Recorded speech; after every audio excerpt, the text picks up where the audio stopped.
Assalamualaikum warahmatullahi wabarakatuh. Saya Muhammad Ibrahim Hanif dan rekan saya Hafiz Bukhari Hamdani dari kelompok 13. Pada video kali ini kami akan menjelaskan proyek akhir semester kami tentang deteksi SMS spam menggunakan machine learning. Nanti kami bagi dua bagian, saya akan mulai dari business understanding sampai EDA, lalu dilanjutkan oleh rekan saya untuk bagian modeling hingga recommendation. Kita mulai dari business understanding, intinya kenapa kita ngerjain proyek ini. Kita semua pasti pernah dapat SMS yang isinya selamat kamu menang hadiah dan sebagainya. Nah, itu yang namanya spam. Dan kalau dibiarkan, itu bisa bikin pengguna kena penipuan atau phishing yang merugikan. Jadi tujuan dari proyek ini adalah kita mau bangun model yang bisa secara otomatis bedain mana SMS spam atau yang bukan alias HAM. Dan yang penting di sini bukan cuma akurasinya yang tinggi, tapi kita juga mau pastiin SMS penting pengguna nggak ditandai sebagai spam, karena itu justru lebih merugikan pengalaman pengguna. Lanjut ke data understanding, dataset yang kami pakai yang namanya SMS spam collection.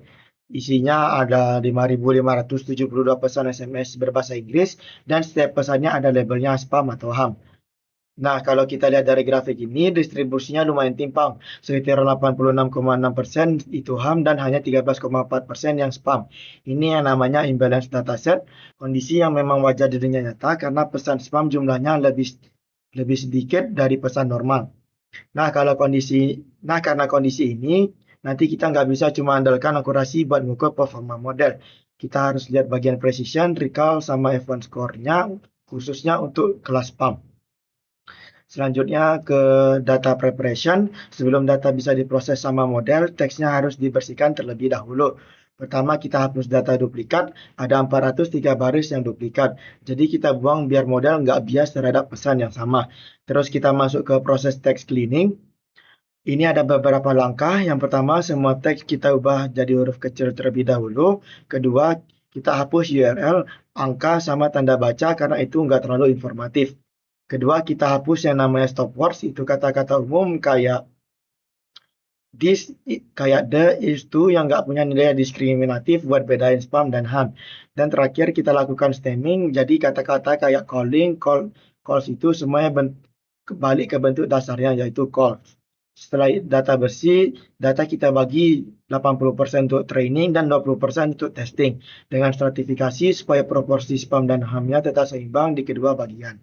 Selanjutnya bagian exploratory data atau EDA. Di sini kita eksplorasi data terlebih dahulu untuk nyari pola yang bisa bedain spam dan HAM. Pertama kita lihat panjang pesannya. Kalau kita lihat dari grafik ini, pesan spam itu rata-rata jauh lebih panjang dari HAM karena pesan spam biasanya muat banyak detail penawaran, syarat dan ketentuan, nomor kontak, dan macam-macam. Terus kita cek juga fitur lain. Di sini kelihatan pesan spam itu jauh lebih banyak mengandung angka dan simbol mata uang kayak pound atau dolar, karena spam sering nyebut-nyebut nominal hadiah atau nomor premium. Lalu pada word cloud ini yang oranye itu spam dengan kata-kata dominannya yaitu ada free, win, claim, price, call, dan txt. Sementara yang biru ini HAM, isinya kata-kata sehari-hari kayak oke, come, home, dan go. Jadi bedanya itu sangat jelas banget. Kemudian insight dari IDE ini yang kemudian jadi dasar kita milih TF-IDF sebagai cara representasi teks untuk tahap modeling. Oke, selanjutnya saya serahkan ke rekan saya untuk menjelaskan bagian selanjutnya. Oke, terima kasih. Saya akan lanjutkan dari bagian modeling sampai interpretation dan recommendation. Nah, jadi sebelum teks bisa kita masukin ke model, kita perlu ubah dulu teks itu jadi angka. Karena model machine learning nggak bisa baca teks mentah secara langsung. Kita pakai metode yang namanya TF-IDF. Sederhananya, TF-IDF itu ngasih bobot ke setiap kata berdasarkan berapa sering kata itu muncul di satu pesan. Tapi dibanding sama semua pesan yang ada, jadi kata yang unik dan sering muncul di pesan tertentu kayak free di spam itu dapat bobot tinggi. Kita pakai kombinasi satu kata dan dua kata sekaligus dengan maksimal 3000. Nah, terus kita bandingkan tiga algoritma. Yang pertama yaitu multinomial, naive Bayes. Ini klasik banget buat klasifikasi teks, cepat dan efisien. Kedua, logistic regression. Nah, model linear yang bagus buat dijadiin baseline. Dan ketiga, linear SPM yang memang dikenal kuat buat data berdimensi tinggi seperti PDF ini. Kita juga lakukan hyperparameter tunning pada logistic regression menggunakan grid share dengan 5 port cross validation. Kita coba beberapa nilai parameter C dan hasilnya parameter terbaik adalah C50 F1 curve CV terbaik, yaitu sekitar 0,9097. Nah, terus kita masuk ke bagian evaluation ya. Sekarang kita lihat hasilnya. Ini tabel perbandingan keempat model kita pada data uji. Kalau lalu lihat akurasinya, semua model di atas 97%. Tapi seperti yang tadi disebutkan, akurasi saja nggak cukup karena datanya imbalance yang sudah ditanding dengan F1 score 0,8955. Artinya model kita cukup seimbang antara nangkep spam dan nggak salah tanda SMS penting pengguna. Ada salah satu hal menarik di sini, yaitu di knife bias precisionnya sempurna, yaitu sekitar 1.000, artinya dia tidak pernah salah tandai ham sebagai spam, tapi recall-nya yaitu rendah sekitar 0,7786, berarti hampir 22% spam lolos nggak kedeteksi dengan benar, dan hanya 11% yang lolos, sementara dari 903 ham hanya 17 yang salah ditandai spam cukup baik. Nah, mari kita tengok tabel conversion metricnya, yaitu kalau kita lihat conversion metric modal terbaik dari 131 pesan spam di data uji, 120% 120 berhasil terdeteksi dengan benar dan hanya 11 yang lolos, sementara dari 903 ham hanya 17 yang salah ditandai dan cukup baik.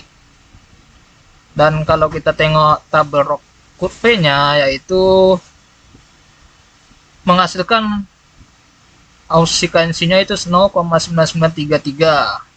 Nah, mendekati sempurna, artinya model kita sangat mampu memisahkan spam dan ham di berbagai ambang batas. Nah, kita masuk ke interpretation and recommendation ya. Nah, dari semua hasil ini, apa yang kita bisa simpulkan? Kalau kita lihat kata-kata yang paling mendorong model prediksi spam, ada free, claim, text, reply, press, lalu ada service. Nah, ini konsisten banget sama yang kita temuin di EDA tadi. Jadi model kita benar-benar belajar dari pola kata yang bermakna, bukan asal tebak. Untuk rekomendasinya, pertama model logistik regression yang sudah ditanding ini sudah layak diterapkan oleh sistem tanding SMS nyata karena ringan dan cepat untuk inferensi real time. Kedua, ambang batas prediksinya bisa disesuaikan kalau operator seluler lebih takut SMS penting, salah satu masuk spam. Thresholdnya bisa dinaikkan buat lebih konservatif. Ketiga, yaitu model perlu diperbarui secara berkala karena pola bahasa spam terus berubah dan berkembang untuk menghindari filter yang sudah ada. Dan kalau mau dikembangkan lebih jauh, bisa dicoba model yang lebih canggih seperti BERT atau ditambah fitur metadata seperti nomor pengirim dan frekuensi pengirim untuk hasil yang lebih akurat. Oke, itulah penjelasan dari kelompok 13, mulai dari business understanding sampai interpretation dan recommendation untuk proyek deteksi SMS spam ini. Semoga bermanfaat. Terima kasih. Saya Hafiz, mohon pamit undur diri. Assalamualaikum warahmatullahi wabarakatuh.